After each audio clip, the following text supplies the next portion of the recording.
achavam um acorde muito, muito legal, um compositor ouviu um acorde muito legal. E aí uma obra que me marcou muito foi a Sétima Sinfonia de Beethoven. Tem uma passagem específica, a minha preferida, é linda demais. Tem uma passagem específica, tem um acorde lá que toda vez assim, a professora falava: olha esse acorde, e fazia assim uma encenação. E aí quando vinha um acorde, a Marisa, a autora de livros aí super conhecidos da teoria musical, harmonia, e todo mundo assim, caramba, que acorde é esse? Mas assim, influenciado por ela. Eu não consigo mais ouvir essa peça do Beethoven, essa música que faz segundo movimento da Sétima Sinfonia, sem ver a Marisa falando: olha esse acorde, aquele acorde me arrebata todas as vezes. Então essa escuta coletiva, ela é muito legal, né? E mesmo que quando eu estou escutando no fone de ouvido, sozinho, de madrugada, às vezes, me vem esse vínculo com essa experiência estética que eu tive naquele momento, né? Então, assim, minha dica é: quanto mais vocês puderem ouvir música com as pessoas, ouçam músicas com as pessoas também. Acho que assim como, por exemplo, desculpa, qual é o seu nome? Lívia. Você já participou de clube de leitura? Não, mas não é super legal. O Eduardo foi convidado no Centro Cultural para alguns eventos de clube de leitura, inclusive duas vezes, né? E cara, é muito legal, porque às vezes você lê um livro. Eu me lembro que um dos livros que você comentou foi o Obra da Compadecida, né? Não, foi o Morte da Sereia. Morte da Sereia. E o outro foi a Marisa. Eu me confundi com a Obra da Compadecida, não sei porquê. Mas eu me lembro que são duas peças de teatro coletivo. É uma confusão. É plausível. E me lembro que quando eu ia falando, assim, mostrando a leitura dele a partir de pesquisas dele também, cara, que coisa espetacular. E é uma leitura que eu tive sozinho, que nós no Centro Cultural nós tivemos, conversando das obras, da obra, da proposta. Então, assim, é uma experiência muito legal participar desses momentos de discussão de obras literárias, de discussão de obras musicais, mesmo de obras pictóricas, né? A gente olhar uma cultura. Não sei se vocês já tiveram a experiência de estar com uma pessoa também especialista em determinada pintura, determinada estética, o cara comentando a pintura, você fala: eu nunca ia perceber isso sozinho. É muito legal também. Legal. Você ia falar alguma coisa de tudo? Eu tive na frente, representando todos nós da Minas, e foi um sarau, assim, a casa lotou, assim, tinham mais de 150 pessoas, e o povo todo mundo lá dentro da casa. Foi esse ano? E essa coisa do esperar, né, do silêncio, porque chegou uma hora que estava todo mundo juntinho, assim, e lembro bem que tinha um menino, assim, uns 12 anos, que ele estava dormindo, assim, no sofá. E aí, quando todas as escritores começaram a declamar suas poesias, eu senti que ele estava dando primeiros cochilos, assim, do silêncio dele, mas ele estava prestando atenção, você vê que ele estava atento a isso, né? E é muito essa questão do lugar da onde a gente está, né? Porque lá eu tive uma experiência de estar na Mata Atlântica e vivenciar essa coisa de silêncio. E lá eu tenho essa arte, assim, de escutar os passarinhos, eu gosto disso. Eu gosto de chegar aqui na frente da UFM e olhar para esse texto e ficar assim, uns 2 minutos contemplando e agradecendo, eu acho que isso é muito importante. Lá tem essa coisa do silêncio, eu acho que é primordial. A gente passou isso muito na pandemia, e durante a pandemia eu lembro que eu estava dormindo na casa do marido minha, já na casa dela, ela estava em outra casa, e eu estava ouvindo muito Vivaldi, muito Beethoven, eu gosto muito da sinfonia. Isso aqui no verão, eu acho que causa um pouco de estranhamento, né? É uma pessoa diferente, que ouve música clássica. Eu sempre ouvi desde criança E aí eu lembro que o filho dessa minha amiga, ele se quebrou o DVD, assim, o CD ficou travado, assim, porque eu já tava com ódio de tanto que eu ficava o dia inteiro, sabe? Mas é muito importante essa coisa mesmo, que ela falou do silêncio, né? A gente ficar refletindo mesmo, né? Sobre a vida, né? Sobre o bem-estar. É se recolher para se colocar em contato com a obra, né? Tem uma coisa que eu acho interessante, você falou da escuta de fone, do pessoal escuta você na tua aula. Quando você está escutando fone, deve ser uma coisa mais educada, digamos assim, estudar essa música alta, você perde toda uma relação com outros sentidos que a música você não escuta simplesmente ela. A gente está falando de show, ano passado, que é um show de uma antiga post, não sei se vocês lá em São Paulo, teve um certo momento uma música que o vocalista falou, eu não tenho essa parte. E todas as luzes da casa se apagaram e o palco também, só ficamos nós cantando. Aquele momento ele ao vivo foi uma coisa que eu escutei, a gente está fazendo uma coisa que mexe com todo sentido. Isso é insubstituível. O show é insubstituível. A música ao vivo é uma outra experiência, né? Claro que não dá para falar, você devia falar que a música ao vivo ela é sempre uma experiência melhor do que a gravação, nem o oposto, né? Mas é uma experiência que quando bem realizada é fantástica, né? Por isso que não tem como substituir estar no concerto. Por exemplo, no concerto hoje à noite, eu estou ouvindo também, que são duas experiências diferentes. Lá tem aquela energia da música sendo, embora ela já esteja composta, mas sendo feita no tempo real, né? E tem a questão do silêncio, não tem dois caras chatos falando ao mesmo tempo que a gente escuta. Então, a peça acaba, tem um silêncio, inclusive as pausas não são bem-vindas, né, em alguns momentos. Você pode falar sobre isso depois. Justamente porque dentro de uma peça, o Alexandre vai explicar melhor depois, a transição entre um movimento e outro precisa ser o silêncio. Para que faça sentido a conexão entre as duas partes, tá? Entre os dois movimentos, né, no caso. Da peça. Bom, eu já aproveito o gancho para já falar sobre isso, né?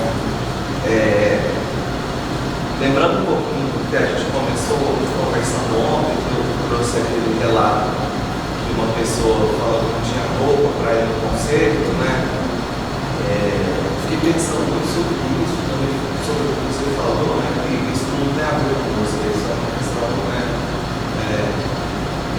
Social, né? Um problema social. Acho que a forma com que a música clássica foi sendo colocada nos espaços e as pessoas que se apropriaram dela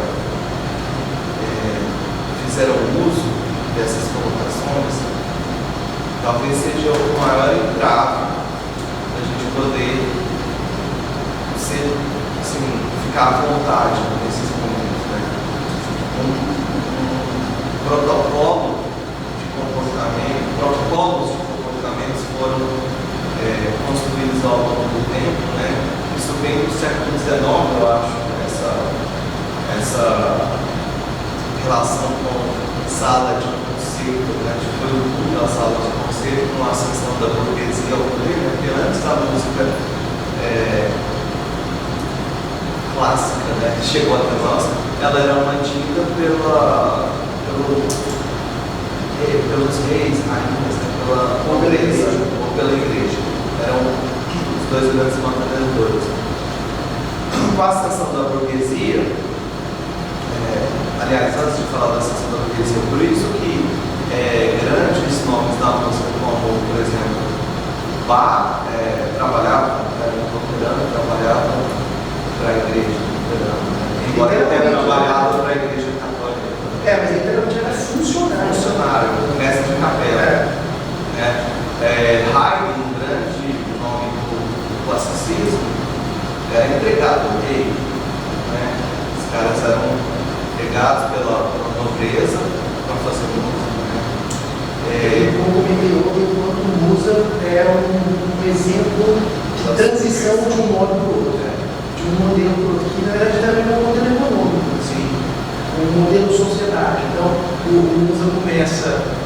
carreira dele tocando para o Imperador da Áustria, acho que era o José, se não me engano. E aí, em determinado momento, ele fala tchau, não quero mais tocar para a corte, e aí vai tocar no teatro popular. Num regime de relação com o público completamente diferente. Um espaço social diferente, um espaço físico diferente e com uma linguagem diferente. E aí vale a pena a indicação do Mozart Sociologia de um Gênero, né? O Robert Agora que você falou isso do Mozart, faz sentido uma série que assisti quando eu tinha outro ano, chama Mozart Legend. Aí agora faz sentido porque o protagonista faz a transição naquela filarmônica. É o argumento. E tem o filme famosíssimo, que é o Amadeus, no qual essa questão também aparece. Romantizado e tal, meio cômico em alguns momentos, mas no momento que ele está pensando no Giovanni, ele está fazendo essa transição. Eu esqueci o que eu ia falar. Era coisa das palmas. Isso. E aí, no século XIX, né, entra aí, começa o romantismo, vem o século XIX e a ascensão da burguesia, e a música sai dos redutos da nobreza e dentro da igreja e vai para as salas de concerto, né? Então, é o século que tem a explosão, né, de edificações de grandes salas de concerto no século XIX e século XX. E aí, protocolos foram sendo estabelecidos, protocolos de comportamento. E talvez essa questão da pessoa, eu não estou bem vestida para ir a um concerto, seja uma herança nefasta dessa época, né? Porque se uma sala de concerto foi um espaço que foi construído para que a burguesia pudesse ali se reunir, escutar a música, e lembrando que os grandes compositores muitos tiveram que precisaram de mecenas, patrocinadores, para eles poderem viver no Beethoven, como deles, Porque não estava mais na ponte. mas na ponte aí eles precisavam de mecenas, né?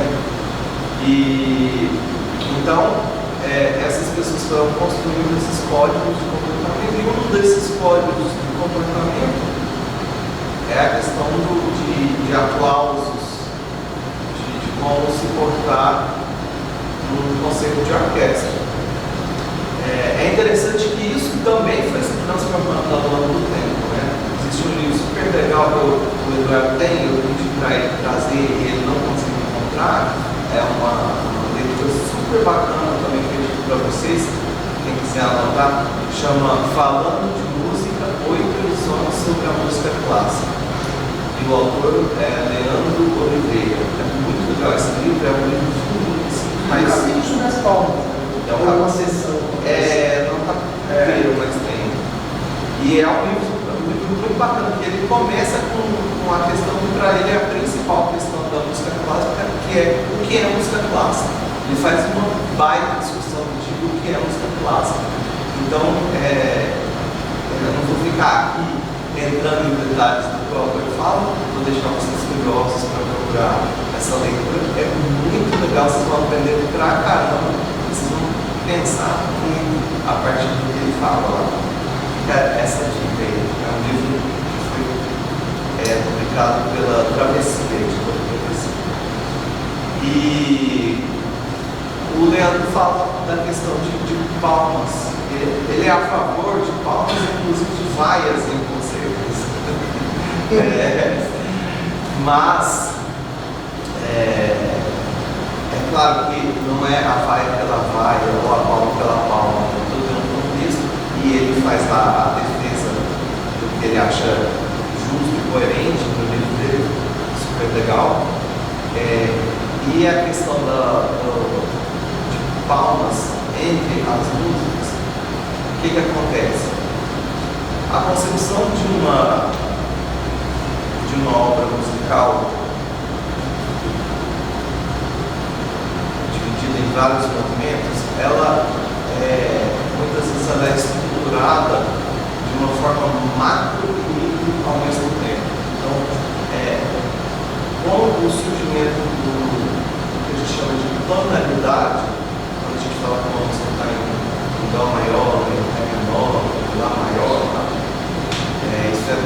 tonalidade. Quando surgiu a tonalidade ali no final do Renascimento, no início do Barroco, os compositores começaram a amarrar as composições de forma a pensar aquela tonalidade como um guia para toda a estrutura de uma obra. Uma obra não necessariamente fica numa mesma tonalidade, ela passeia entre determinadas tonalidades. Talvez o exemplo mais gritante disso seja o Cravo Bem Temperado, do Bach, né? Que escreve uma obra, uma peça para cada tonalidade possível no sistema de afinação que eles tinham, que era o bom temperamento, não é o nosso sistema atual, o sistema atual que a gente usa, é o sistema de temperamento por igual, que divide-se a oitava, né? Em 12 partes iguais do Ocidente, obviamente. No Oriente, das outras partes. E lá fez uma peça para cada tonalidade do bom temperamento, né? Voltando a falar da questão das pausas, quando a obra é amarrada a partir da tonalidade, o compositor pensa no movimento, numa tonalidade inicial, no segundo movimento, talvez numa outra tonalidade, no terceiro movimento, numa outra tonalidade, tudo isso dialogando e fazendo um jogo de andamentos, né, mexendo com o pulso, com o ritmo, né, movimento rápido, lento, meio rápido, super rápido, e as tonalidades variando entre esses movimentos, mas a concepção é como se a obra é a coisa toda. Imagina um livro que tem vários capítulos. Um capítulo tem uma narrativa, uma história que é mais tensa, outra é mais calma, outro tem um super drama. Imagine isso num romance. A concepção de uma obra musical ela pode ser assim também. Então, convencionou-se que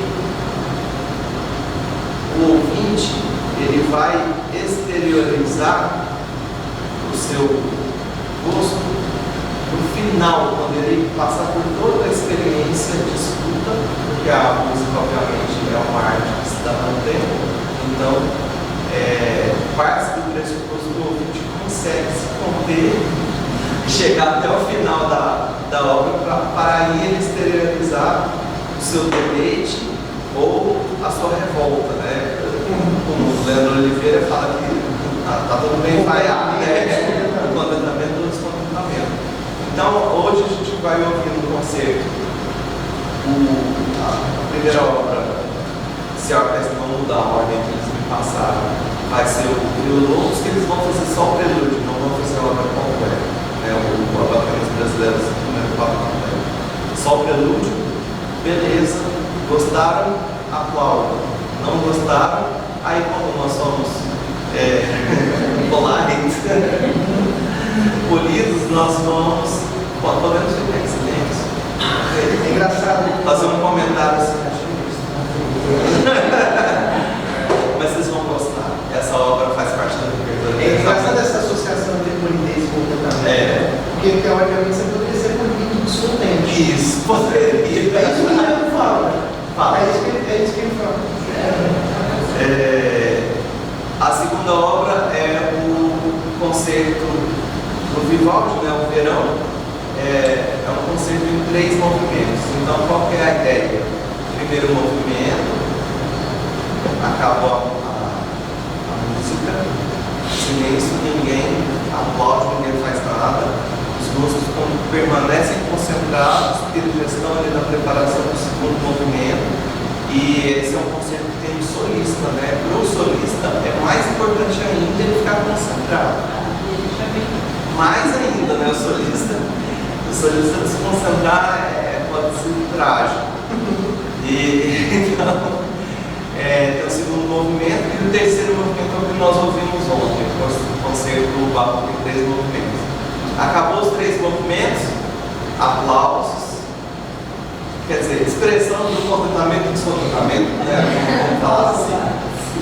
Depois temos os 4 maracatus do Guerra Peixe. Aí os maracatus são danças, né? A ideia, não necessariamente do Guerra Peixe, é essa amarração do tonalidades que eu falei aqui, mas ele fez um compilado, uma obra única com um compilado de 4 danças. Então, 4 músicas que são curtas, expressão de contentamento e descontentamento no final, e por fim as 6 danças do Bartók, né? Danças folclóricas romenas. Não sei se eles vão fazer algum bis ou não, isso depende do contentamento ou descontentamento do público em geral, mas é isso, só para vocês entenderem um pouco de como se deu esse protocolo.